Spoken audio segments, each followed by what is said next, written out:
To our amazing viewers at Cheating Tales Lab, we'd love to hear, which part of the world are you joining us from? Let us know. Now, let's dive into today's story. Chapter 1. Before the Fall. Blake Holland had built his career on finding truth in shadows. As an investigative documentary filmmaker, he'd exposed corporate fraud, political corruption, and human trafficking rings. His camera had brought down powerful people who thought themselves untouchable. But on that crisp October morning, driving toward Fort Bragg with his 17-year-old son Cameron beside him, Blake Holland had no idea he was about to document his own destruction. "You think she'll cry?" Cameron asked, fiddling with the welcome home sign they'd made. His sandy hair fell across his forehead the same way Camille's did, and for a moment, Blake's chest tightened with love for the boy they'd raised together. "Your mother? She'll probably punch me for keeping it secret," Blake said, grinning. "She hates surprises. She'll love this one, Dad." They'd spent 8 months apart, the longest separation in their 15-year marriage. Camille Strickland Holland, now Major Camille Holland, had been deployed to a training position overseas while Blake and Cameron held down the fort in their Charlotte home. Video calls had been irregular, letters even more so. The military had its rhythms, and families learned to dance to them. Blake had met Camille during a documentary shoot at a veterans rehabilitation center 12 years ago. She'd been a young sergeant then, sharp-eyed and fiercer than anyone he'd ever met. She'd called him out for his Hollywood bullshit within 5 minutes of their first conversation. He'd fallen in love with her honesty, her strength, her unwavering sense of duty. "I hope this doesn't mess up your shooting schedule," Cameron said quietly. Blake glanced at his son, recognizing the worry in his voice. "Hey, nothing's more important than this. The documentary can wait." Blake reached over and squeezed his son's shoulder. He'd been working on a piece about military families, ironically enough, the strain of deployment, the hidden costs of service.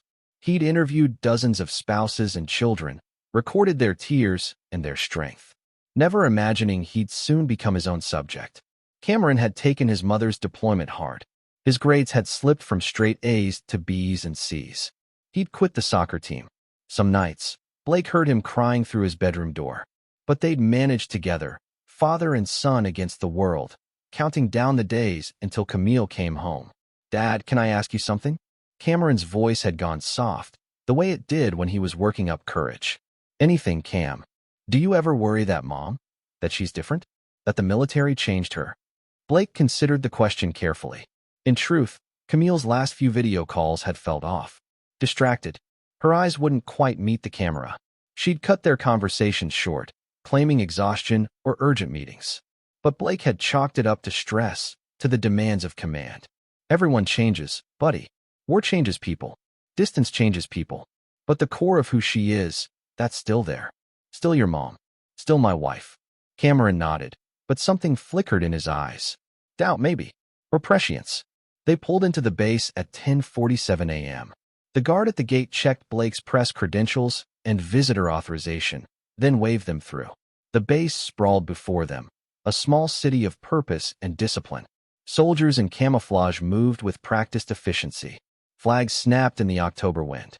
"They're forming up on the parade ground," Blake said, consulting the information packet Camille's unit had sent. "Homecoming ceremony at 1100 hours. Let's get close before she spots us." They parked and walked toward the assembly area, joining a crowd of families clutching balloons and signs. Children bounced with excitement. Older couples stood with military bearing, veterans themselves. The air thrummed with anticipation and joy. Blake raised his professional camera. He'd brought his equipment out of habit, thinking he might capture some footage for his documentary. Through the viewfinder, he saw rows of soldiers in dress uniforms, standing at attention. Somewhere in those ranks stood Camille. "There." Cameron grabbed his father's arm, pointing. "Dad, I see her. She's in the 3rd row, left side." Blake swung his camera, zooming in on the soldiers. And there she was, Camille, his wife. Her dark hair pulled back in regulation style, her uniform crisp, her posture perfect.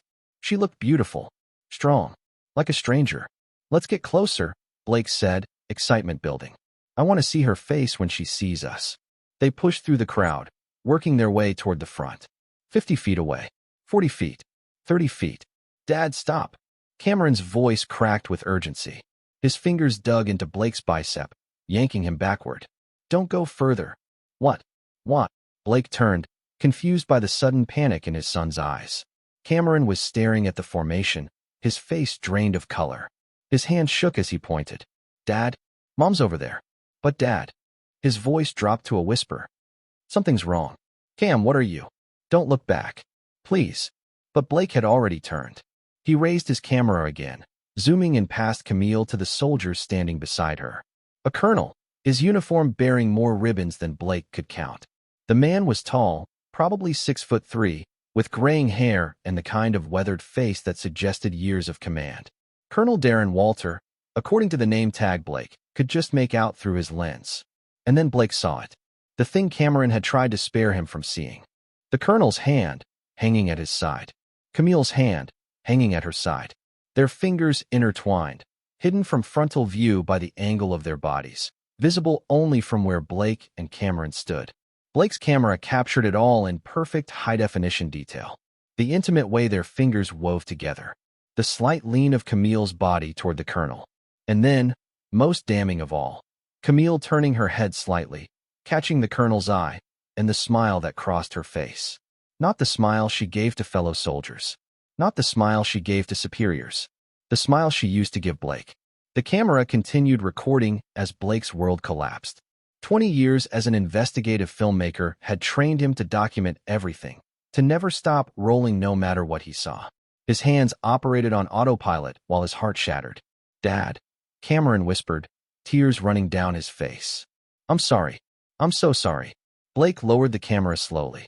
Around them, families laughed and called out to their loved ones. Music played from speakers. Children waved flags. And Blake Holland stood frozen, his son crying beside him, staring at his wife holding hands with another man. Not just another man. Her commanding officer. The betrayal hit him in waves.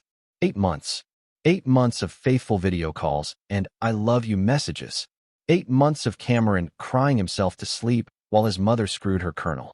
8 months of Blake turning down work opportunities to stay home with their son, being both parents, holding the family together. All of it a lie. We need to go, Blake said quietly.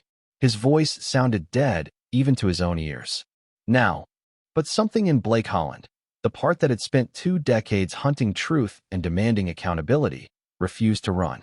He raised the camera again, this time recording everything with cold professional precision. The colonel, Camille, their hidden intimacy, the witnesses around them who surely knew, the unit insignia, the ceremony details, evidence. He was gathering evidence. Dad, please, Cameron begged. 1 minute, Cam. I need 1 more minute. Blake zoomed in on Camille's face one last time. She was scanning the crowd now, probably looking for families of her soldiers. Her eyes swept past Blake and Cameron without recognition. They stood in the press area, behind professional cameras, invisible in the crowd of journalists. Then Camille leaned in close to the colonel and whispered something. He smiled. Blake captured that too. Okay, Blake said finally, lowering his camera. Let's go home. They walked back to the car in silence. Cameron's shoulders shook with quiet sobs. Blake felt nothing. The shock had numbed him, turned him into the documentarian he'd always been, observing, recording, but not feeling. Not yet. As they pulled out of the base, Blake's phone buzzed with a text from Camille. Landing tomorrow morning. Can't wait to see my boys. Love you both so much. Blake stared at the message for a long moment. Then he screenshot it and saved it to his evidence folder. What are we going to do? Cameron asked. Blake Holland had brought down corrupt politicians. He'd exposed human traffickers. He'd ruined careers and ended empires with nothing but a camera and the truth. We're going to make her wish, Blake said quietly. She'd never come home. Chapter 2. Confirmation. Blake didn't sleep that night. He sat in his home office, the door locked, downloading the footage from his camera onto 3 separate hard drives. Backup. Always backup. In his line of work, lost evidence meant lost cases. In this case, this was personal. The video played on loop, each viewing adding new details he'd missed in the shock of discovery. The way Camille and Colonel Walter stood just slightly closer than regulation allowed. The familiar ease in their body language. The moment, crystal clear at 4K resolution, when the colonel's thumb caressed the back of Camille's hand. Cameron knocked softly around 2 a.m. Dad, can I come in? Blake minimized the video window. Yeah, buddy.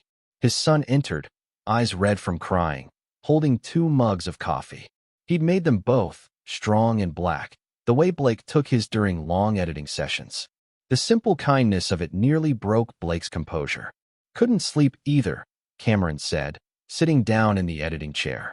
I keep seeing her face, smiling at him like that. How long have you known? Blake asked gently.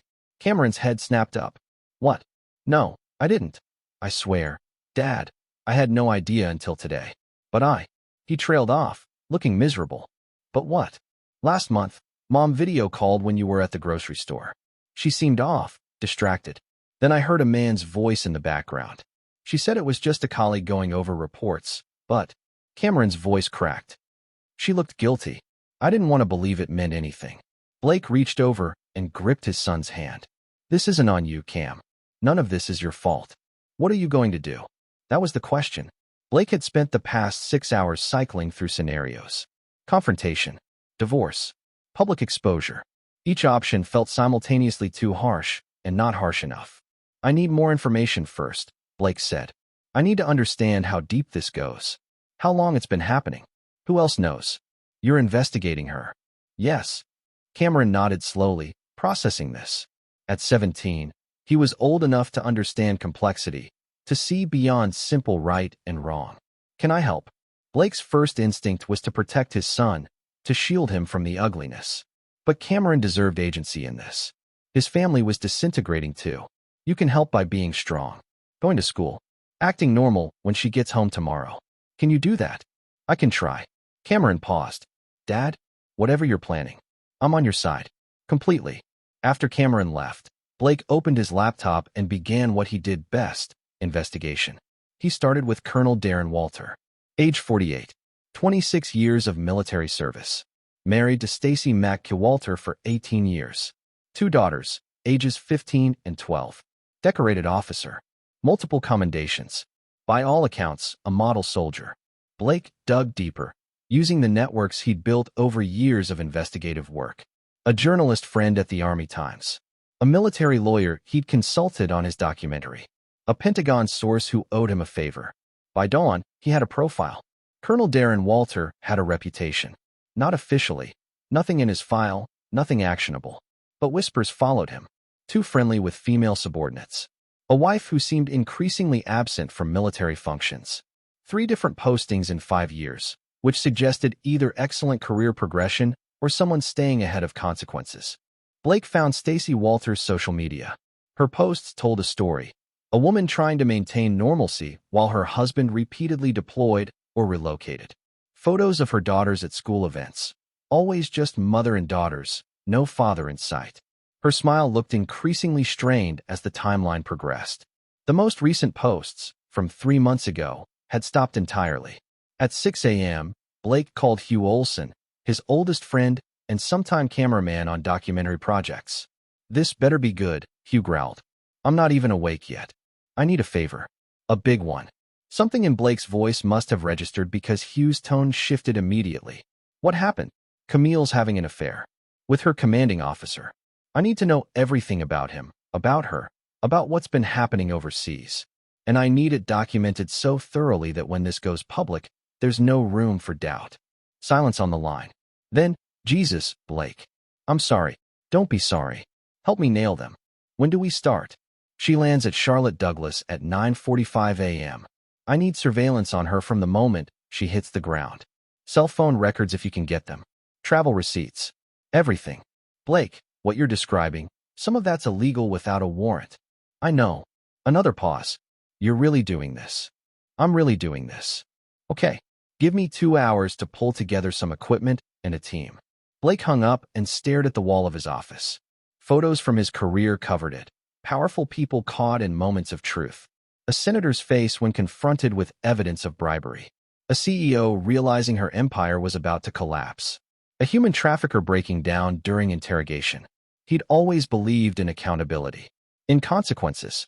In the power of truth to destroy lies. Now it was personal. His phone buzzed. Another text from Camille. Can't wait to see my boys. Should I grab breakfast with you too, or meet you at home? Missing you both so much. The easy lies. The casual manipulation. Blake wondered how many times she'd sent these messages while lying in bed with Walter. He texted back, "Meet us at home. Cameron and I will make your favorite, French toast and bacon. Welcome home. Red heart." The heart emoji felt like swallowing glass, but Blake needed her comfortable. Unsuspecting.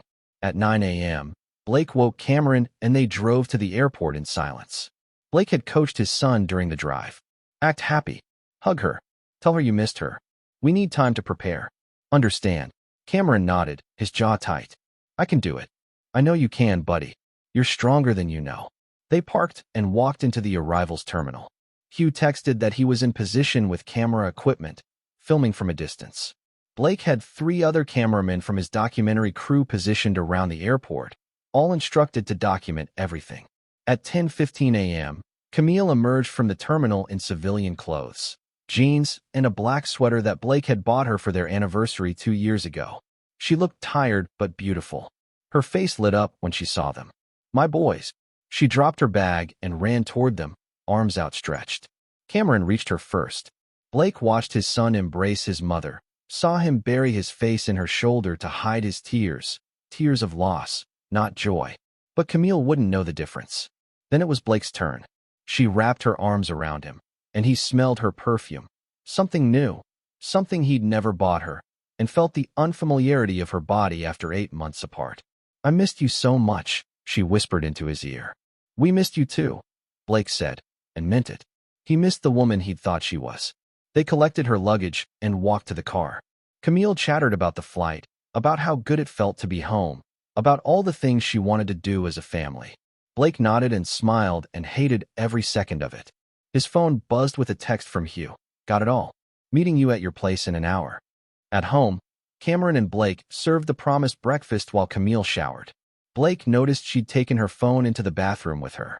15 minutes later, she emerged looking refreshed and sat down to eat. "This is perfect," she said, squeezing Blake's hand across the table. "You two kept everything running so smoothly. I'm so proud of you both."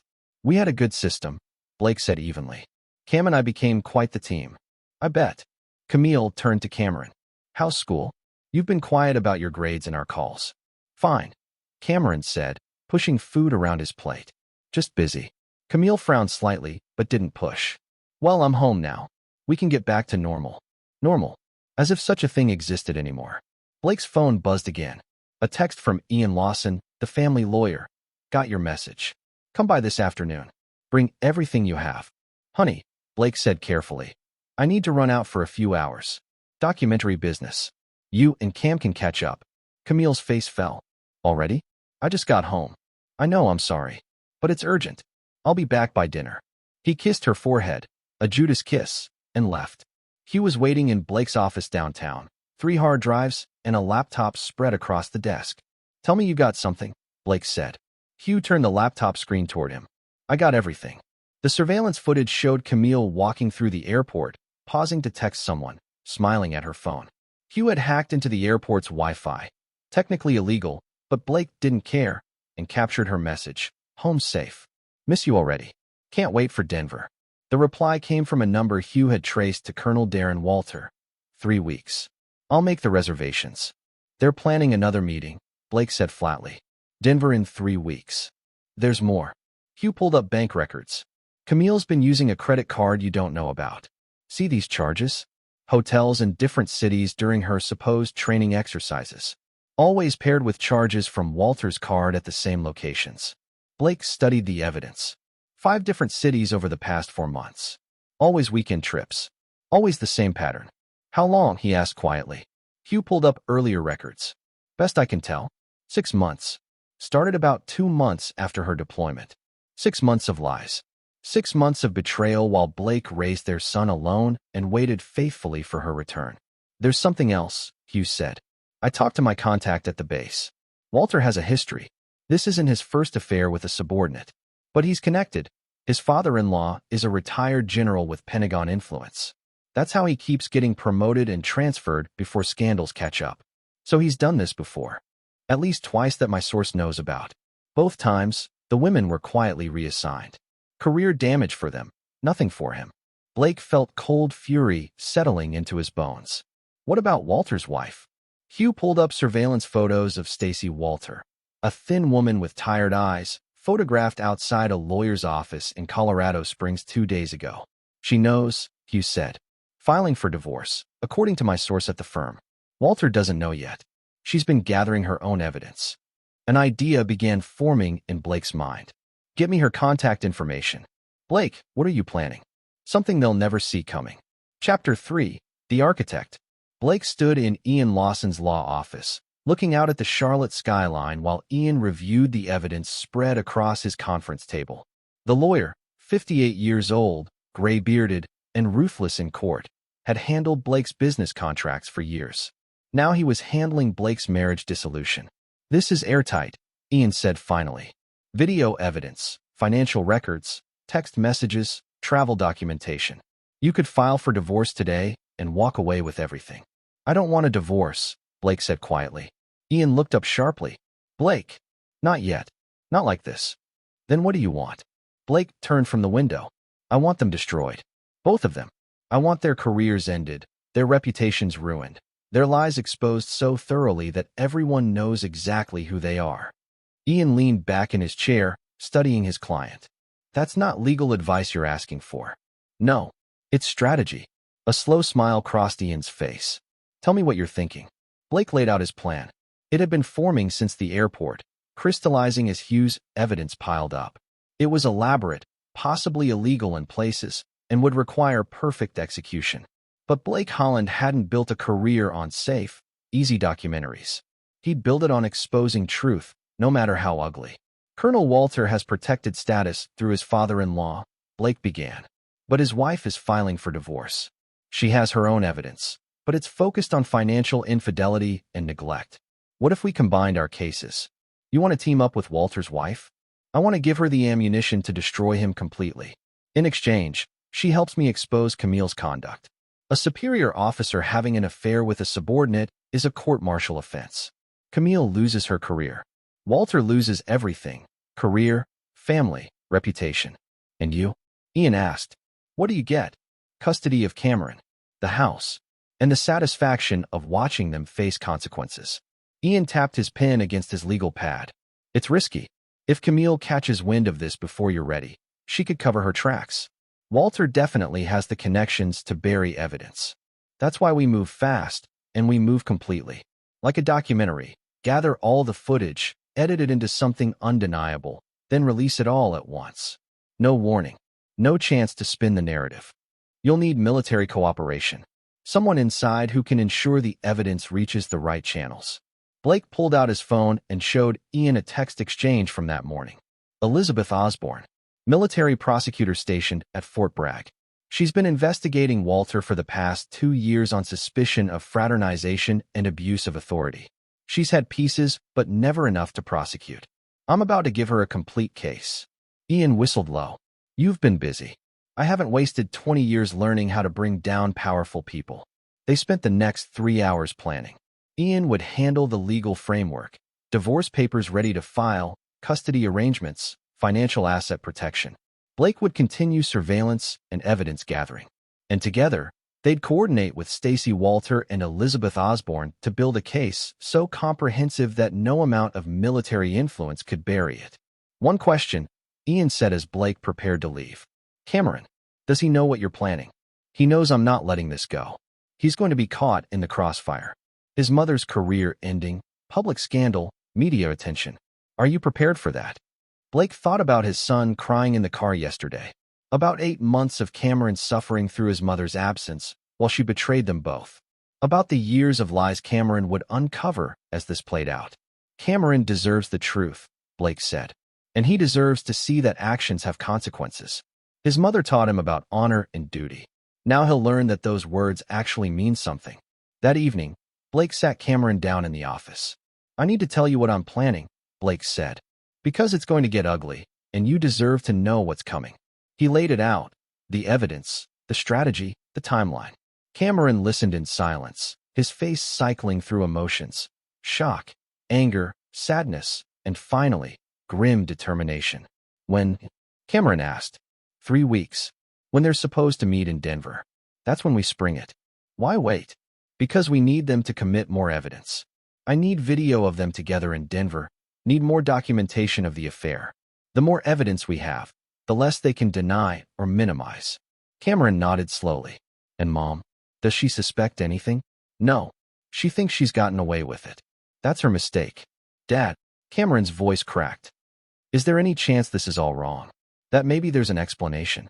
Blake pulled up the surveillance footage on his computer. The hotel charges.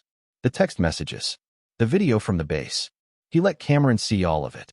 I wish there was, Blake said quietly. But there's not. I'm sorry, buddy. Cameron watched in silence, tears streaming down his face. When the video ended, he wiped his eyes and straightened his shoulders. Okay, he said. What do you need me to do? I need you to act normal. Go to school, be her son, don't give anything away. Can you do that? I've been doing it for 2 days already. I know, and I'm proud of you. The next morning, Blake received a secure email from Elizabeth Osborne. They'd spoken briefly on the phone the day before, and she'd been cautious but interested. Now she was all in. Mr. Holland, I've reviewed the preliminary evidence you shared. If you have documentation of an ongoing affair between Major Holland and Colonel Walter, I can guarantee prosecution. But I need comprehensive proof. Eyewitness testimony, communications, travel records, and video evidence showing both the affair and any abuse of authority. I'll be frank with you. Colonel Walter has evaded accountability twice before. He's careful, connected, and knows how to work the system. If we're going to do this, we need to hit him so hard he can't recover. Half measures will only alert him and give him time to destroy evidence. I understand your motivation is personal, but I need you to understand mine. I've watched Walter damage careers and manipulate women under his command for years. Major Holland may not be blameless, but she's not the first subordinate he's targeted. Let's make sure she's the last. Captain Elizabeth Osborne, JAG. Blake responded immediately, sharing the complete evidence file. 2 hours later, his phone rang. Mr. Holland, this is remarkable work, Elizabeth said. With this level of documentation, I can bring charges of fraternization, conduct unbecoming an officer, and abuse of authority. Both of them will face court-martial. What's the timeline? I need confirmation they're still involved. Your evidence is from deployment. If they continue the affair stateside, it strengthens the case exponentially. They're meeting in Denver in 3 weeks. I'll document everything. Good. I'll need you to testify when the time comes. As will your son. Are you prepared for that? Blake glanced at Cameron's room. We are. Then let's bury them. The next 2 weeks passed in careful theater. Camille settled back into family life, seemingly unaware she was being documented constantly.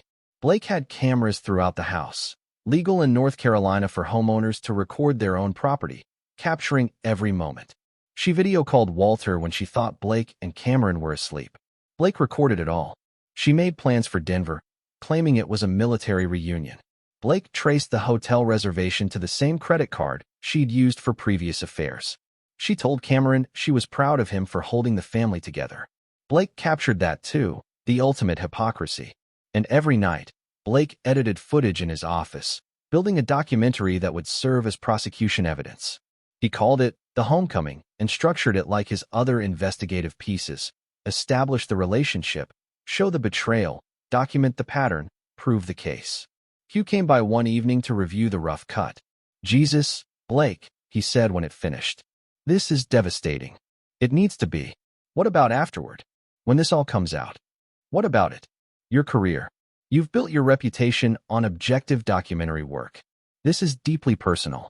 Some people will say you've lost your objectivity, that you're just a scorned husband seeking revenge. Blake considered this. Then let them say it. I've spent 20 years showing that truth matters, that powerful people need to face consequences. If I can't apply that to my own life, what was the point? 5 days before Denver, Blake received a call from Stacy Walter. Mr. Holland? This is Stacy. Your lawyer gave me your number. Her voice was steady, but Blake heard the underlying pain. He recognized it because he carried the same wound. Mrs. Walter, thank you for calling. I've seen your evidence. It matches what I've gathered over the past year. My lawyer thinks we can coordinate our cases. I think so too. Mr. Holland. Blake, I want you to understand something. I don't hate you or your wife. I'm angry, yes. Betrayed, absolutely. But I've been through this before with Darren. This is who he is. Your wife may be many things, But she's not the villain here. She's his victim too. Blake's jaw tightened. She's an adult who made conscious choices to betray her family. She's a subordinate officer in a relationship with her commanding officer. The power dynamic makes it complicated. Not complicated enough to excuse it. Stacy sighed. We don't have to agree on that. But we can agree they both need to face consequences. Will you send me your complete file? Blake shared everything.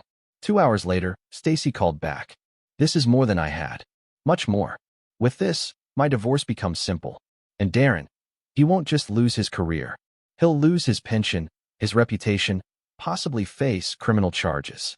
Good. Blake, are you sure you want to do this? Once we start, there's no going back. Your wife will lose everything too. Her career, her reputation, possibly her relationship with your son. Are you prepared for that? Blake thought about Cameron's face at the airport. About 8 months of loyal waiting. About the lies upon lies upon lies. I'm prepared, he said. Then let's finish this. Chapter 4, Denver Bound. The morning Camille left for Denver, Blake made her favorite breakfast again, an irony not lost on Cameron, who silently helped his father cook while Camille showered and packed upstairs. This feels wrong, Cameron whispered as he set the table. Like we're setting a trap. We are setting a trap, Blake replied. And she's walking right into it. Camille came down at 8 a.m., rolling her suitcase behind her. She wore civilian clothes, dark jeans, and a burgundy blouse that Blake had never seen before. Bought for Walter, probably. Everything felt tainted now. You boys didn't have to do all this, she said, kissing Cameron's forehead and then Blake's cheek. I'll only be gone 3 days. Military reunion, right? Blake asked, his voice neutral. With your old unit? Exactly. Boring ceremonies and war stories. I'll be back Sunday night. The lies came so easily to her. Blake wondered how he'd missed it before. The casual comfort with deception, the ability to look him in the eye and fabricate entire scenarios. Have fun, Blake said, squeezing her hand. Tell your friends we said hello. After Camille left for the airport, Blake and Cameron moved immediately into action. Hugh arrived with equipment at 8:30 a.m., and by 9 o'clock, they were airborne on a charter flight to Denver. Blake had booked it weeks ago, as soon as he'd confirmed Camille's travel plans. You're really following her across the country, Hugh said, checking camera equipment. I'm documenting a documentary subject, Blake corrected. There's a difference. Hugh snorted. Keep telling yourself that. They landed in Denver at noon Mountain Time and checked into a hotel 3 blocks from where Camille and Walter had reservations. Blake had a team of 4 cameramen stationed around the city, at the airport, outside the hotel, and in mobile units ready to follow subjects. Ian Lawson had flown in separately and was already coordinating with Stacy Walters' divorce attorney. Elizabeth Osborne had arranged surveillance through military police, operating under the guise of a separate investigation. Everything was converging. Blake's phone buzzed at 2:15 p.m. Text from his airport team, subject arriving. Descending to baggage claim. No visible signs of awareness. She's here, Blake said to Hugh. Let's move. They took position in the hotel lobby, cameras concealed in briefcases and shoulder bags. Professional-grade equipment disguised as tourist gear. Blake had learned years ago that the best surveillance looked completely ordinary. Camille arrived at 3:30 p.m., checking in under her own name. She went to her room. Blake had the number from Hugh's hotel system hack and stayed there for 40 minutes. Blake's thermal camera, aimed at her window from across the street, showed her moving around, probably showering and changing. At 4:20 p.m., Colonel Darren Walter arrived in a rental car. Blake's street team captured him parking, entering the lobby, and taking the elevator up. He went directly to Camille's room and knocked. 3 minutes later, through the thermal camera, Blake watched 2 heat signatures merge into one. Got it, Hugh said, marking the timestamp. Documentation of them meeting alone in a hotel room. That's evidence of opportunity. Not enough, Blake said. I need proof of the affair, not just opportunity. We wait. They emerged at 6 p.m., Walter in civilian clothes that looked expensive, tailored shirt, designer jeans. They walked 3 blocks to a restaurant, sat at a corner table, and ordered wine. Blake's team was inside, cameras rolling from multiple angles. Blake watched through live feed on his tablet. They sat close, shared food from each other's plates, and midway through dinner, Walter reached across the table and held Camille's hand openly. Not hiding anymore. In Denver, Far from the base, they felt safe. You're getting this? Blake confirmed with his inside cameraman. Every angle. Clear footage of physical intimacy. This combined with the hotel meeting makes intent pretty clear. After dinner, they walked through downtown Denver holding hands. Blake followed at a distance, his own camera recording. They stopped in front of a jewelry store, and Walter pulled Camille close, kissing her in full public view. Blake zoomed in, capturing every detail. Behind him, Hugh muttered, "Jesus, they're not even trying to hide it." "Why would they?" Blake said bitterly. "They think they're safe. Just two people in love, taking a weekend trip together. No consequences." They returned to the hotel at 9 p.m. Blake's thermal camera showed them in Camille's room until morning. The next day followed a similar pattern. Breakfast together. Shopping. Walter bought Camille a necklace, captured on Blake's camera. Lunch at a different restaurant. A movie at an art house cinema. Everything a couple would do. Everything Blake used to do with Camille, before the army, before Walter, before everything fell apart. That night, Blake met with Elizabeth Osborne in a conference room at a downtown law office. She'd flown in quietly, reviewing evidence as it came in. "This is extraordinary documentation," she said, scrolling through video files. "Hotel meetings, public displays of affection, evidence of gift-giving. Combined with your existing evidence from deployment, I can prove ongoing fraternization between an officer and subordinate. That's a court-martial offense for both of them." "When do you move?" Blake asked. "Monday morning. I'll file charges through the JAG office. Military police will interview both subjects separately. With this level of evidence, they'll have no defense." "What about Walter's connections? His father-in-law?" Elizabeth smiled grimly. "I've been building a case file for 2 years. Your evidence was the final piece, but I've also documented Walter's pattern of behavior with other subordinates. General Hayes, Walter's father-in-law, has protected his son-in-law before, but his own daughter is divorcing Walter. And I've made sure General Hayes knows that if he interferes with this prosecution, I'll make his protection of Walter's previous misconduct public. He's not going to risk his own reputation to save Walter now." Blake nodded slowly. "So this actually works. They actually face consequences." "They do. I'll need you and Cameron to provide statements and possibly testify at the court-martial. Are you prepared for that?" "We're prepared. Mr. Holland." "Blake, I need to ask, why this way? You could have confronted your wife privately, filed for divorce, avoided this entire spectacle. Why the elaborate evidence gathering?" Blake thought about his career, about the corrupt politicians and corporate criminals he'd exposed, about the victims who'd thanked him for giving them justice. "Because I've spent my career showing that powerful people don't get special treatment just because they're powerful. I've documented abuses and demanded accountability. And when it happened to me, to my family, I couldn't just walk away. If I believe in consequences for others, I have to believe in them for myself. Even though it will destroy your wife's career, she destroyed our family first. I'm just making sure everyone knows why." Sunday morning, Blake received a call from Stacy Walter. "It's happening," she said. "Tomorrow morning, I'm serving Darren with divorce papers. The military charges are being filed simultaneously. He won't see it coming." "How are you holding up?" Blake asked. "Honestly, I'm relieved. I've known about his affairs for years. I stayed because of my daughters, because of his career, because I thought I could fix him.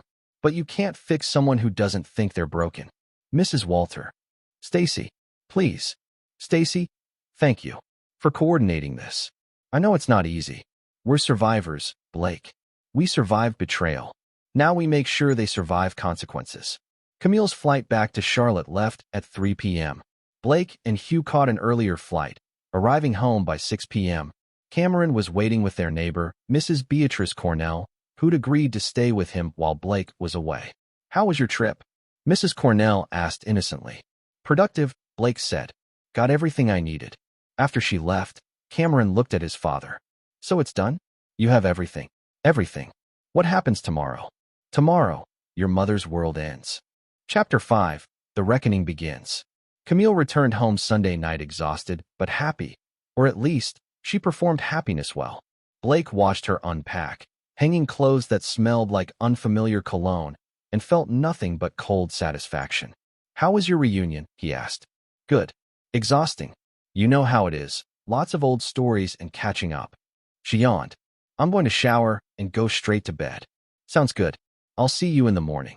The lies continued, easy and practiced. But tomorrow morning, the lies would end.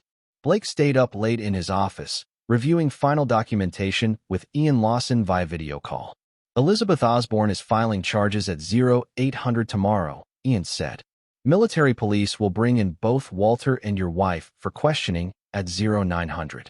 Simultaneously, Stacy's lawyer is serving divorce papers to Walter. He's going to have the worst Monday of his life. What about Camille's response? Does she get a lawyer? She's entitled to military defense counsel, yes. But Blake, the evidence is overwhelming. Her lawyer will likely advise her to accept responsibility and try to minimize damage. There's no winning defense here. Good. I've also prepared your divorce filing. You can serve papers whenever you're ready. I recommend waiting until after the military investigation is public, so she can't claim you're retaliating. How long until it's public? Once charges are filed and investigations begin, word spreads fast in military circles. Give it 48 hours, maybe less. Then you serve papers and file for full custody. Blake nodded. Cameron and I are ready. Blake, one more thing. Are you prepared for blowback? Camille will be angry, possibly vengeful. She might try to turn Cameron against you, claim you sabotaged her career out of spite. The media might spin you as the vindictive husband. Let them try. I have video evidence of every lie she's told. I have documentation of the affair. I have proof she chose adultery over her family. The truth is my defense. Monday morning arrived gray and cold, matching Blake's mood. He made breakfast while Camille got ready for work. She wore her uniform, checking her appearance in the mirror, adjusting her rank insignia with pride. You look sharp, Blake said. Thanks. Big training briefing today. I want to make a good impression. I'm sure you will. She kissed him goodbye at 7:30 a.m. and drove to the base. Blake watched her car disappear around the corner, then called Cameron down from his room. It's happening, Blake said. Right now. They sat together in the office, watching the clock. 8 a.m. came and went. Then 9 o'clock. Blake's phone buzzed at 9:17 a.m. with a text from Elizabeth Osborne. Subjects in custody for questioning. Charges filed. No turning back now. Blake showed Cameron the message. His son's face was pale but determined. Are you okay? Blake asked. No, but I will be. At 9:45 a.m., Blake's phone rang. Camille. Her voice was shaking, barely controlled. Blake, I need you to listen to me very carefully. Do not react. Do not say anything until I've explained. What's going on? I'm at the base. Military police just brought me in for questioning. They're investigating. Her voice cracked. They're investigating allegations of fraternization with a superior officer. Blake let silence hang on the line, giving her time to continue. I don't know what they think they have, but this is all a misunderstanding. Someone clearly has it out for me. Maybe a jealous colleague, or... Camille, stop. Something in his tone made her pause. I know about Walter, Blake said quietly. I've known for 3 weeks. I have video evidence, financial records, text messages, travel documentation. I have everything, and I gave it to the military prosecutor. Dead silence on the other end. Then a whisper, what? I was at the base when you came home. I saw you holding his hand. I followed you to Denver. I documented everything. And now you're going to face consequences. Blake, you don't understand. It's not what. Don't you dare try to explain this away.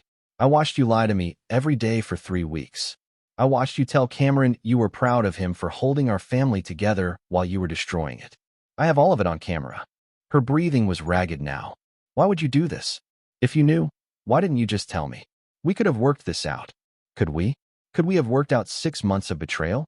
8 months of lies. You made your choice, Camille. Now I'm making mine. You bastard. Her voice turned cold. You set me up. This whole thing was a trap. Yes. Just like you trapped Cameron and me in 8 months of wondering why you seemed distant, why you cut calls short, why you acted strange. We thought it was the stress of deployment. Turns out it was just guilt over fucking your boss. Don't you dare use that language about. I'll use any language I want. You're about to be court-martialed for fraternization and conduct unbecoming an officer. You're going to lose your career. And then I'm filing for divorce and full custody of Cameron. Custody? Blake, no. You can't take Cameron from me. I already have. He knows everything. He saw you at the base holding Walter's hand. He's watched the videos. He knows what kind of mother you are. Let me talk to him. Put Cameron on the phone. No. Blake, please. I made mistakes, but I'm still his mother. Let me explain. You don't get to explain. You get to live with consequences. Goodbye, Camille. He hung up. His hands were shaking, adrenaline flooding his system. Cameron was sitting on the couch, having heard every word. She wanted to talk to me? Cameron asked. Yes. Good. I don't want to talk to her. Blake's phone immediately rang again. Camille. He declined the call. She called 4 more times in rapid succession. Blake blocked her number. At 11 a.m., Ian called. Military police just contacted me. Major Holland is requesting permission to speak with her family. I told them no contact unless supervised. She's also been assigned a defense attorney, Captain Christy Hart. Hart called me fishing for information about your evidence. I sent her a preview of what we have. She'll probably advise her client to accept a plea deal. What kind of plea deal? Resign her commission in lieu of court-martial. Avoid jail time, but lose all benefits and take a dishonorable discharge. From the military's perspective, it's cleaner than a public trial. And Walter? He's in a worse position. Multiple fraternization charges, abuse of authority, and now Stacy's divorce is public. His father-in-law has reportedly refused to take his calls. Captain Osborne thinks he'll be court-martialed regardless. Good. At 2 p.m., Blake received an email from Captain Christy Hart, Camille's attorney. Mr. Holland, I represent Major Camille Holland regarding the military investigation. I understand you and your wife are having marital difficulties, but I believe this situation has been escalated unnecessarily. My client is willing to attend marriage counseling and make amends for any marital indiscretions, but publicly destroying her career helps no one, especially your son. I'd like to arrange a meeting between you, your wife, and our respective attorneys to discuss a path forward that protects everyone's interests, particularly your child. Please call me at your earliest convenience. Blake forwarded the email to Ian with a single word, no. Ian replied, good. They're trying to minimize consequences. Don't engage. That evening, Blake and Cameron ordered pizza and ate in silence. Cameron picked at his food, clearly processing the day's events. Do you think she'll fight it? Cameron finally asked. Probably, but she can't win. The evidence is too strong. Dad, do you ever wonder if this was too harsh? Like, maybe we should have just talked to her first? Blake thought about this carefully. Cam, when I expose corruption in my documentaries, people sometimes ask me the same thing. Why not give them a chance to explain first? And I always say the same thing. Corrupt people don't reform when confronted privately. They lie, cover up, and continue. The only way to stop them is to make their actions public and undeniable. Your mother had 8 months to be honest. She chose lies every single day. I know. She's still my mom. She is. And you're allowed to have complicated feelings about this. You can be angry and hurt and still love her. Those things don't cancel each other out. Do you still love her? Blake considered the question honestly. I love who I thought she was. That person doesn't exist anymore. Maybe never existed. At 8 p.m., Blake's doorbell rang. He checked the security camera, 2 military police officers, and Captain Christy Hart. Mr. Holland, Captain Hart said when he opened the door. I apologize for the intrusion, but I need to speak with you and your son about the investigation. My lawyer advised no contact with my wife's representatives. I'm not here on your wife's behalf. I'm here because the military investigation requires statements from both you and Cameron. Captain Osborne asked me to facilitate since I'm already involved in the case. Blake let them in. The military police officers were professional and courteous, explaining that they needed formal statements about what Blake and Cameron had observed and what evidence Blake had gathered. For 2 hours, Blake and Cameron gave detailed accounts. Blake provided copies of all his documentation, videos, photos, financial records, text messages, travel itineraries. The MPs took notes and asked clarifying questions. Mr. Holland, one of the MPs said when they finished, I need to ask, are you aware that some of your surveillance methods may have been illegal? Specifically, the hacking of hotel systems and cell phone records.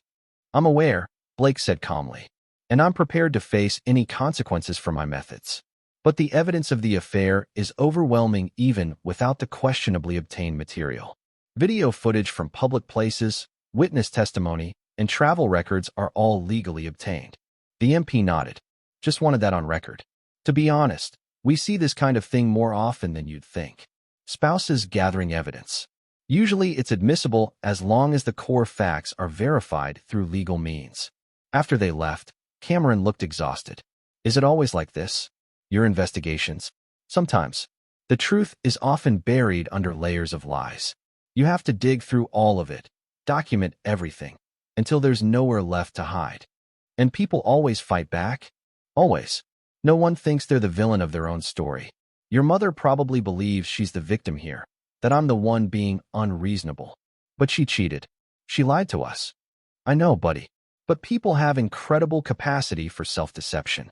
They rewrite the narrative in their heads until they're the hero who made difficult choices in impossible circumstances. Cameron was quiet for a long moment. Then, Dad, thank you. For what? For not pretending everything is fine. For not forcing me to act like this didn't happen.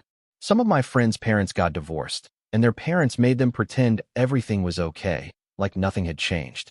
You're letting me be angry. Blake pulled his son into a hug. You're allowed to feel whatever you feel. Angry, sad, confused, all of it. This isn't your fault, and you don't have to perform happiness for anyone. Chapter 6. Unraveling. By Tuesday morning, news of the investigation had spread through military circles. Blake's phone buzzed constantly with calls from journalists who'd heard rumors of a fraternization case involving a decorated officer and a major with a stellar record. Blake declined all interviews. This wasn't about media attention. It was about accountability. At 10 a.m., Ian called. Camille's attorney is pushing for a meeting. They want to discuss a settlement. She resigns quietly. You agree not to pursue public disclosure, and you work out custody arrangements. No public disclosure? That's their biggest concern. Your wife's career is over regardless. But she wants to avoid being a cautionary tale. She's worried about her reputation. Blake laughed bitterly. She should have thought about that before sleeping with her commanding officer. Blake, I need you to consider something. If you push for full public disclosure, media coverage, detailed court records, it becomes harder for Cameron. His friends will know. His teachers. Everyone in your community. Kids can be cruel. Cameron deserves to know the truth. I agree. But does the entire world need to know? Blake thought about this. His instinct as a documentarian was to expose everything, to make the story public so people could learn from it. But Cameron wasn't a subject in his documentary. He was Blake's son, and protecting him had to come first. What are the terms? Blake asked finally. Camille resigns her commission immediately. Dishonorable discharge. She waives any claim to the house, to half your assets. You get full custody with her having supervised visitation rights only. In exchange, you keep the evidence private. No media exposure, no documentary, no public disclosure beyond what's required for military records. That's it. She just walks away. She loses her career, her reputation in military circles, and her son. She doesn't walk away clean, Blake. She walks away destroyed, just quietly. Blake thought about Camille's face that first day home, smiling as she lied about missing them. About Cameron crying in the car. About 8 months of betrayal. I want one addition to the terms, Blake said. She has to tell Cameron the truth. Face to face, supervised. She has to admit what she did and why. No excuses, no justifications. She owes him that. I'll propose it to her attorney. At 2 p.m., Ian called back. She agreed. Supervised meeting with Cameron, full disclosure, this Saturday at my office. After that, she signs the resignation papers and divorce agreement. What about Walter? Walter's not getting a deal. Osborne is pushing for full court-martial. He's had multiple affairs with subordinates, and with Stacy's divorce going public, the military can't protect him anymore. He's looking at dishonorable discharge, loss of pension, and possible jail time for conduct unbecoming. Good. Wednesday morning, Blake received a call from an unknown number. He almost didn't answer, but curiosity won out. Mr. Holland? This is General Hayes. The voice was clipped, authoritative, used to being obeyed. Blake's grip tightened on the phone. General Hayes. Colonel Walter's father-in-law. Yes. I'm calling to discuss the situation with Colonel Walter and your wife. There's nothing to discuss. Mr. Holland, I understand you're angry. You have every right to be. But I'm asking you, for the good of everyone involved, to consider allowing this matter to be handled quietly. Colonel Walter has served this country for 26 years and used his position to sexually exploit subordinates. Blake interrupted. Including my wife. That's a serious allegation. It's documented fact. Captain Osborne has evidence of at least 2 previous affairs between Colonel Walter and women under his command. My wife is the latest, not the first. General Hayes was silent for a moment. Mr. Holland, I'm prepared to make a substantial financial offer in exchange for your discretion. Colonel Walter's pension, his reputation, are worth nothing to me. General, I've made a career exposing powerful men who think their position puts them above consequences. Did you really think I'd accept a bribe to protect your son-in-law? I'm trying to protect my daughter and grandchildren from humiliation. Then you should have stopped Walter years ago instead of covering for him. Your daughter is divorcing him. She deserves better than a man who serially cheats and manipulates subordinates. And those grandchildren deserve to know their father isn't a hero, he's a predator. Mr. Holland, we're done here, General. Your son-in-law is facing court-martial. If you interfere, Captain Osborne has assured me she'll make your previous protection of Walter public. You can lose your reputation alongside his, or you can walk away. Your choice. Blake hung up. Cameron had been listening from the doorway. That was her father-in-law. Yeah, trying to make this go away. But it's not going away. No, it's not. Thursday morning, Blake received another call, this time from Stacy Walter. Blake, I wanted to thank you, she said. The divorce is finalized. I'm getting full custody of my daughters, the house, and half of Darren's pension. Well, what's left of it after the military takes their share. How are your daughters handling it? They're angry at their father, confused about everything. But they're resilient. We're going to be okay. I'm glad. Blake, I know we coordinated against our spouses, but I need you to know something. What Camille did was wrong, but she was in an impossible position. Darren is good at manipulating people, especially women under his command. He makes them feel special, chosen, like they're partners in something larger than themselves. Then he uses that connection to exploit them. Are you defending her? No. I'm giving you context. What she did to you and Cameron is unforgivable. But she's also a victim of Darren's patterns. I wanted you to understand that. Blake thought about this. It doesn't change anything. I know. But maybe it helps Cameron understand his mother better. She made terrible choices, but she's not a monster. She's a woman who got caught up in something toxic and destroyed her family in the process. Thank you for telling me. Friday afternoon, Blake sat Cameron down for a serious conversation. Tomorrow, you're going to meet with your mother. She's going to explain what happened and why. You don't have to forgive her, and you don't have to pretend you're okay. But you should listen. Understand. What if I don't want to see her? That's your choice. But I think you'll regret it if you don't. Years from now, you might have questions. Tomorrow is your chance to get answers. Cameron nodded slowly. Will you be there? I'll be in the next room. If you need me, just call. Okay, I'll do it. Chapter 7. The Confession. Saturday morning arrived cold and clear. Blake drove Cameron to Ian Lawson's office in downtown Charlotte, neither of them speaking during the 20-minute drive. Cameron's hands clenched and unclenched in his lap, nervous energy he couldn't contain. Remember, Blake said as they parked, you don't owe her anything. Not forgiveness, not understanding. Just listen. That's all. They took the elevator to the 8th floor. Ian met them in the reception area, his expression professionally neutral. She's already here, Ian said quietly. Captain Hart is with her. I'll be monitoring from the observation room, and Blake, you'll be there too. Cameron, you'll have a panic button if you need to end the conversation early. I'll be okay, Cameron said, but his voice shook. The conference room was sparse, a table, chairs, and a pitcher of water. Camille sat on one side, looking smaller than Blake remembered. She'd aged years in a single week. Dark circles under her eyes, hair pulled back severely, wearing civilian clothes instead of her uniform. Captain Hart sat beside her, a professional buffer. Camille stood when Cameron entered. Cameron, thank you for coming. Cameron didn't respond, just sat down across from her. Blake watched through the one-way glass, his chest tight with protective rage. I'm going to step outside, Captain Hart said. This conversation is between mother and son, but I'll be right outside if needed. After she left, Camille and Cameron sat in heavy silence. Finally, Camille spoke. I don't know where to start, she said. I've been trying to figure out what to say to you for days, and nothing sounds right. Start with the truth, Cameron said, his voice harder than Blake had ever heard it. That's what Dad always says. Just tell the truth. Camille flinched. Okay, the truth. Cameron, I had an affair with my commanding officer. It started about 6 months ago, 2 months after I deployed. It was wrong, it was selfish, and it destroyed our family. I'm sorry. Why? Why did I do it?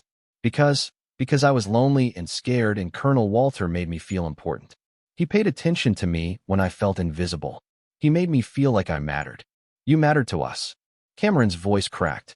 Dad and I were home waiting for you, counting down the days, and you were screwing your boss because you felt lonely? Cameron. No. You don't get to make excuses. Dad was lonely too. I was lonely. We missed you so much it hurt. But we didn't betray you. We didn't lie to you every single day. We were faithful. Tears streamed down Camille's face. You're right. You're absolutely right. There's no excuse. I made terrible choices, and I hurt the two people I love most in the world. Do you love us? Because it doesn't feel like it. It feels like you love Colonel Walter. I don't love him. I never did. It was escapism. Fantasy. A way to avoid dealing with the stress and fear of command. But that doesn't make it okay. Cameron leaned forward, his eyes fierce. Mom, I saw you. At the base. Dad and I came to surprise you. And I saw you holding his hand. Smiling at him the way you used to smile at Dad. And in that moment, I watched my whole family fall apart. Do you understand what that felt like? I can't imagine. No, you can't. Because you weren't there. You haven't been there for 8 months. You chose him over us, over and over again, every single day. I know. And I will regret that for the rest of my life. Blake watched his son sit up straighter, finding strength Blake didn't know he possessed. I want to ask you something, and I want a real answer, Cameron said. When you video called us, when you told me you were proud of me for being strong, when you told Dad you loved him, were you lying? Or did you mean it? Camille was silent for a long moment. I meant it. In those moments, I meant every word. But then I'd hang up and go back to Tim. And I'd compartmentalize. I'd tell myself it was different, that what happened overseas wasn't real, that I could come home and everything would be fine. But it's not fine. It'll never be fine again. I know. Do you understand that I don't trust you anymore? That I don't know if I ever will? Yes. Good. Because you need to understand what you destroyed. It's not just your career or your marriage. You destroyed me. You made me doubt everything I believed about honor and duty and family. You made me afraid to trust anyone, afraid that everyone I love will eventually betray me. Camille covered her face with her hands, sobbing. I'm so sorry, Cameron. I'm so sorry. Sorry doesn't fix it. I know. Through the glass, Blake felt his heart breaking for his son, so young to learn such harsh lessons about betrayal and consequences. Can I ask you something? Camille said quietly. Are you okay? Really? No. I'm angry and hurt and confused. But I'll survive. Dad's making sure of that. Your father, he's a good man. Better than I deserve. Yeah, he is. Cameron, I know I don't have the right to ask this, but is there any chance you'll forgive me someday? Not now, I know. But maybe years from now. Cameron thought about this carefully. Maybe. I don't know. Right now I can't even look at you without feeling sick.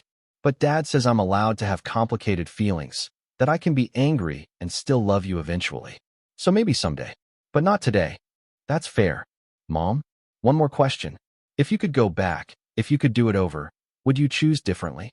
Camille met her son's eyes. Yes. Without hesitation. I would choose you and your father every single time. But I can't go back. I can only live with what I've done. Cameron stood. I'm done now. Wait.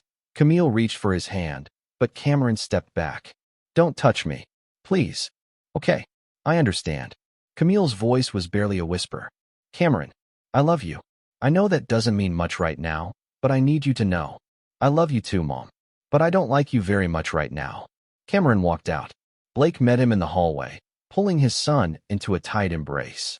Cameron cried into Blake's shoulder, deep, wrenching sobs that had been building for weeks. I'm proud of you, Blake whispered. You were so strong in there. It hurt so much, Dad. I know, but you faced it. That takes courage. Captain Hart emerged from the conference room, her expression grave. Major Holland is ready to sign the papers. Blake and Cameron went home while Ian handled the legal proceedings. 2 hours later, Ian called to confirm. Camille had resigned her commission, signed divorce papers, and agreed to supervised visitation only. It was over. That evening, Blake made dinner while Cameron did homework at the kitchen table, trying to maintain some normalcy in their upended lives. Dad, Cameron said during a lull. What happens to Colonel Walter? His court-martial is scheduled for next month. He's facing multiple charges. Will he go to jail? Maybe. Probably not for long, but he'll definitely lose everything else. Career, pension, reputation. Good. Blake looked at his son, seeing the hardness that hadn't been there 8 months ago. Cam, I need you to understand something. What we did, exposing them, demanding consequences, was necessary. But don't let it make you cynical. Don't let their betrayal poison your ability to trust or love. How am I supposed to do that? By remembering that they made choices. Bad choices. But not everyone makes those choices. Some people are faithful, honest, and trustworthy. You just have to learn to recognize the difference. Like you, like me, like Hugh, like your grandfather. We exist. Chapter 8, Downfall. The court-martial of Colonel Darren Walter began on a Wednesday morning in early November. Blake attended, sitting in the public gallery with Hugh and Ian. Cameron stayed home, having said he'd seen enough justice for one lifetime. The courtroom was formal, sterile, exactly what Blake expected from military proceedings. A panel of 5 officers sat in judgment. Colonel Walter sat at the defendant's table in his dress uniform, stripped of command insignias, looking smaller than he had in the surveillance footage from Denver.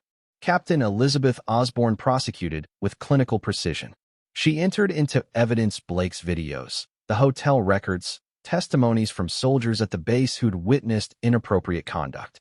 Then she brought out her own evidence, 2 previous complaints against Walter from female subordinates, both quietly dismissed when Walter was transferred. Colonel Walter has a pattern, Osborne said to the panel. He identifies vulnerable subordinates, women serving under his command, and he exploits that power dynamic for his own gratification. Major Holland is the latest victim of this pattern, but she's not the first. And if we don't stop him now, she won't be the last. Walter's defense attorney, a tired-looking major who clearly knew he had a losing case, tried to argue that the relationships were consensual, that Walter had committed errors in judgment, but not criminal acts. Osborne destroyed this argument methodically.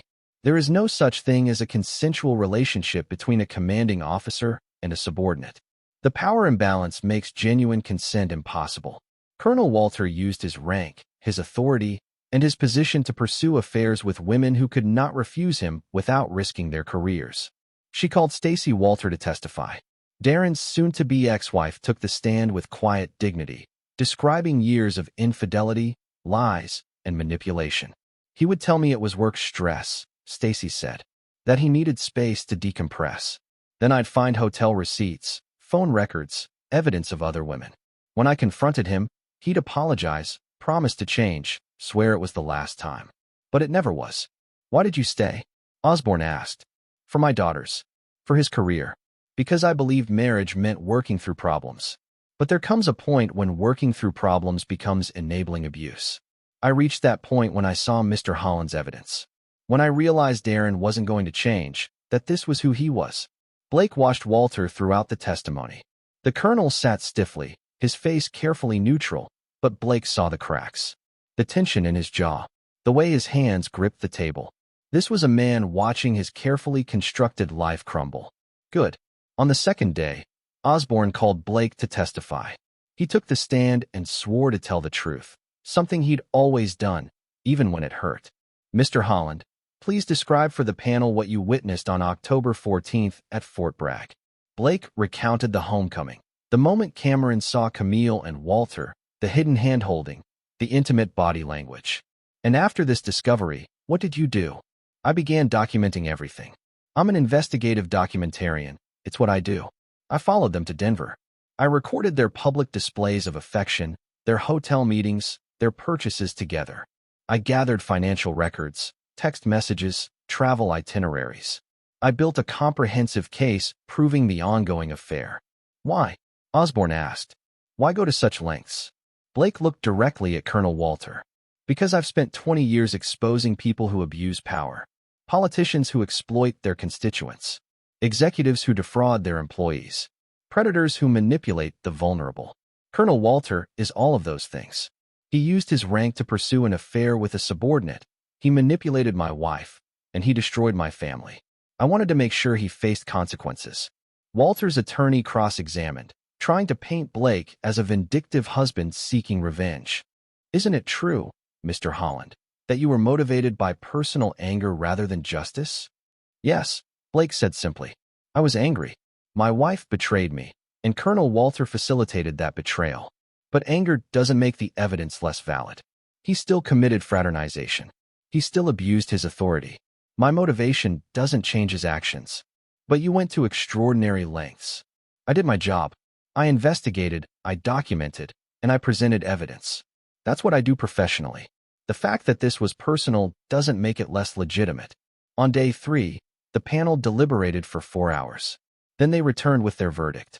Colonel Darren Walter, this panel finds you guilty of fraternization, conduct unbecoming an officer, and abuse of authority. You are hereby dishonorably discharged from the United States Army, stripped of rank, and forfeit all benefits including pension. Additionally, you are sentenced to 6 months confinement, suspended pending good behavior. Walter's face remained impassive, but Blake saw his hands shaking as the panel delivered the sentence. Dishonorable discharge. No pension. Career destroyed. Reputation ruined. Everything he'd built over 26 years, gone. Justice. After the court-martial, Blake stepped outside into cold November air. Hugh found him standing by their car. How do you feel? Hugh asked. Empty, Blake admitted. I thought I'd feel satisfied, vindicated. But I just feel empty. That's because revenge doesn't heal wounds, Blake. It just holds people accountable. The healing comes later. When? That's the question, isn't it? That night, Blake received an email from Camille. Subject line, I'm sorry. Blake, I know you probably don't want to hear from me, but I needed to say this. You were right to expose us. You were right to demand consequences. I destroyed our family, and I deserve to lose everything. I'm not asking for forgiveness. I'm not asking for another chance. I just want you to know that I understand now what I did. The court-martial, hearing Stacy Walters' testimony, watching Darren fall apart, it made me realize I wasn't special. I was just another woman he manipulated, another subordinate he exploited. That doesn't excuse my choices, but it helps me understand them. Please take care of Cameron. He's a good kid, and he deserves better than what I gave him. You're a better parent than I ever was. I'll always love you both, even if I don't deserve to. Camille. Blake read the email twice, then archived it without responding. Some things didn't require a response. Some apologies were too late to matter. Chapter 9. The Victor. 3 weeks later, Blake sat in his office editing footage for a new documentary. This one about military families dealing with deployment, ironically enough.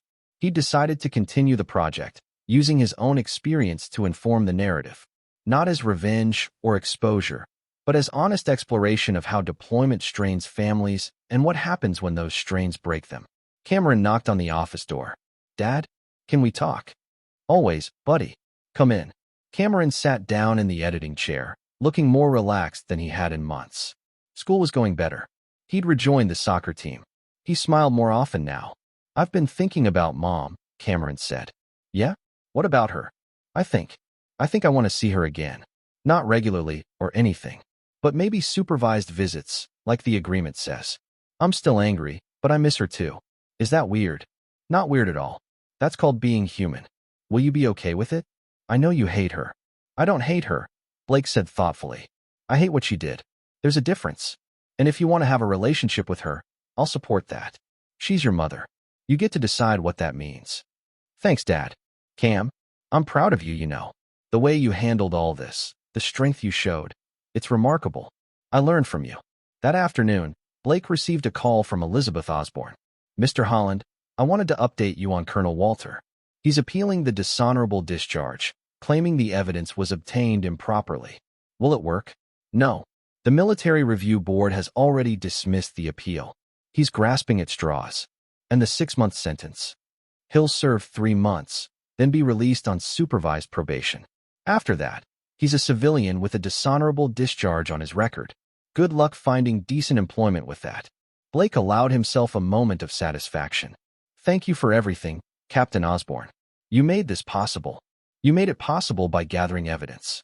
I just prosecuted the case. But Blake, a word of advice from someone who's seen a lot of these situations. Don't let this define you. You exposed corruption, you held people accountable, and you protected your son. That's enough. Don't let revenge consume what's left of your life. I won't, Blake promised. December arrived with early snow. Blake and Cameron decorated for Christmas, establishing new traditions now that it was just the two of them. Hugh came over for dinners. Ian stopped by with legal updates. The divorce was finalized, custody settled, assets divided. On Christmas Eve, Blake and Cameron drove to Ian's office for Cameron's first supervised visit with Camille in a month. She looked better than the last time Blake had seen her, healthier, clearer-eyed. She'd started therapy, according to her text updates that Blake occasionally responded to. "Merry Christmas, Cameron," Camille said, her voice tentative. "Merry Christmas, Mom." Blake watched them sit together in the conference room through the one-way glass. They talked about school, about Cameron's soccer team, about small, everyday things that felt monumental given everything that had happened. After 30 minutes, Cameron hugged his mother goodbye. Not a long hug, not the kind they used to share, but a beginning. "How was it?" Blake asked as they drove home. "Okay. Still weird. But okay. That's good. Dad, do you think you'll ever forgive her?" Blake thought about this. "I don't know. Maybe someday. But forgiveness doesn't mean forgetting or condoning what she did. It just means letting go of the anger enough to move forward. Are you there yet?" "Getting closer." On New Year's Eve, Blake received a call from Stacy Walter. "Blake, I wanted to wish you a happy new year. And to thank you again for everything. My daughters and I are in a better place now. We're moving forward. I'm glad. How are they doing?" "They're resilient. Angry at their father, but healing. We started family therapy, which helps. They ask about Cameron sometimes, how he's handling everything. He's doing well. Strong kid. Takes after his father." She paused. "Blake, I know we were brought together by awful circumstances, but I'm grateful to have met you. You showed me that demanding accountability isn't cruel. It's necessary. You would have figured that out yourself. Maybe, but you made it easier." After hanging up, Blake stepped outside onto his back porch. The night was clear and cold, stars sharp against black sky. A new year approaching, full of possibility and uncertainty. Hugh found him there an hour later, bearing champagne for midnight. "How are you, really?" Hugh asked. "Honestly, I'm okay. Better than okay. I did what I believed was right. I held people accountable. I protected my son. And I'm rebuilding a life that's honest and real. No regrets about how you handled it. Some. I could have been less ruthless in places, maybe. But overall, no. They made choices. I made choices. And now we all live with consequences." That's very philosophical for New Year's Eve. I've had time to think. The clock struck midnight. Fireworks exploded over Charlotte's skyline, bright colors against winter darkness. Blake raised his champagne glass. "To new beginnings," he said. "To new beginnings," Hugh echoed. Blake thought about his career, 20 years of exposing corruption and demanding accountability. He'd brought down senators and executives and human traffickers, and when betrayal came to his own door, he'd applied those same principles without hesitation. Some might call it revenge. Blake called it justice. Cameron found them on the porch at 12:15 a.m. "Dad, you missed it. The ball dropped. I saw the fireworks." "That's enough. Happy New Year, Dad." "Happy New Year, Cam." They stood together, father and son, watching the city celebrate. Blake felt peace settling over him. Not the peace of forgetting, but the peace of resolution. The peace of knowing he'd fought for what mattered and won. Camille had her freedom, diminished as it was. Walter had his disgrace. Cameron had his truth. And Blake had his integrity intact, his son safe, and his future open. In the end, that was victory enough. Epilogue.